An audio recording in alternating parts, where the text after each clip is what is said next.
Un jour, une jeune femme pieuse nommée Mariam se trouvait dans une situation difficile. Elle était confrontée à des défis qui semblaient insurmontables.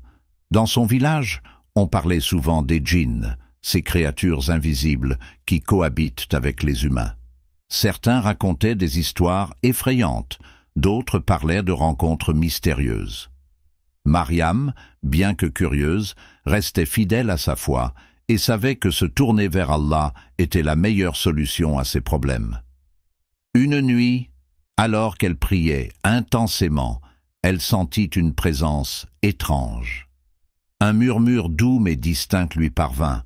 « N'aie pas peur, je suis là pour te rappeler que la vraie force réside dans ta foi en Allah. » Mariam, bien qu'effrayée, trouva la paix dans ces mots. Elle comprit que même les djinns reconnaissent la puissance de la foi et la nécessité de s'en remettre à Allah. Cet incident renforça sa détermination à ne jamais s'égarer dans des pratiques interdites. Elle continua à prier, à réciter le Coran et à chercher la protection divine. Cette histoire montre que même dans les moments de doute ou de curiosité, la voie de la piété et de la soumission à Allah est toujours la meilleure. Elle rappelle également l'importance de ne pas se laisser tenter par des forces inconnues et de toujours chercher la guidance et la protection d'Allah. Mais qui sont ces êtres appelés djinns? Nous allons le découvrir dans cette vidéo. Dans la foi islamique, les djinns sont des créatures créées par Allah à partir de feu sans fumée. Leur existence est mentionnée dans plusieurs versets du Coran et ils possèdent des caractéristiques uniques qui les différencient des humains et des anges. Comprendre leur rôle et leur nature est crucial pour les croyants afin de ne pas s'égarer dans des pratiques non conformes à l'islam. Comprendre la création des djinns.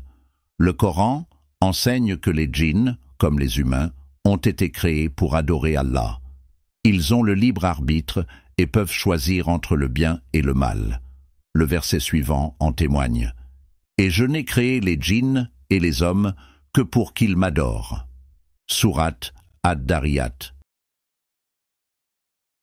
Cependant, il est important de se rappeler que toute tentative de communication ou de contrôle des djinns est strictement interdite en islam, car cela peut mener à des pratiques de sorcellerie qui sont haram, interdites.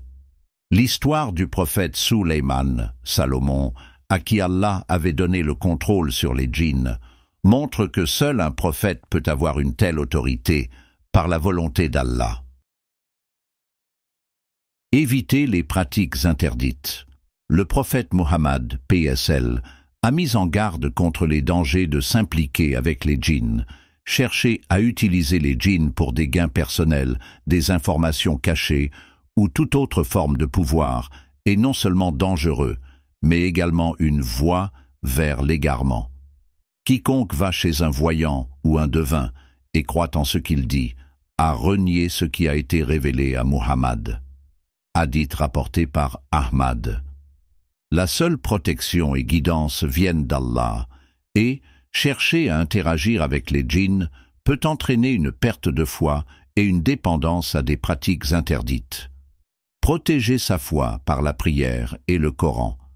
La meilleure façon de se protéger des influences négatives, qu'elles proviennent des djinns ou d'autres sources, est de renforcer sa foi. La prière régulière, la récitation du Coran et le dhikr, invocation d'Allah, sont des boucliers puissants contre le mal. Le verset du trône, Ayat al-Kursi, est particulièrement puissant. Allah, pas de divinité à part lui, le vivant, celui qui subsiste par lui-même, Al-Qayyum, ni somnolence ni sommeil ne le saisissent. À lui appartient tout ce qui est dans les cieux et sur la terre.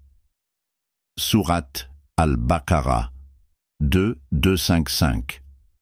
De même, les deux derniers sourates du Coran, Al-Falaq et An-Nas, offrent une protection divine contre les forces du mal. Cherchez la guidance d'Allah.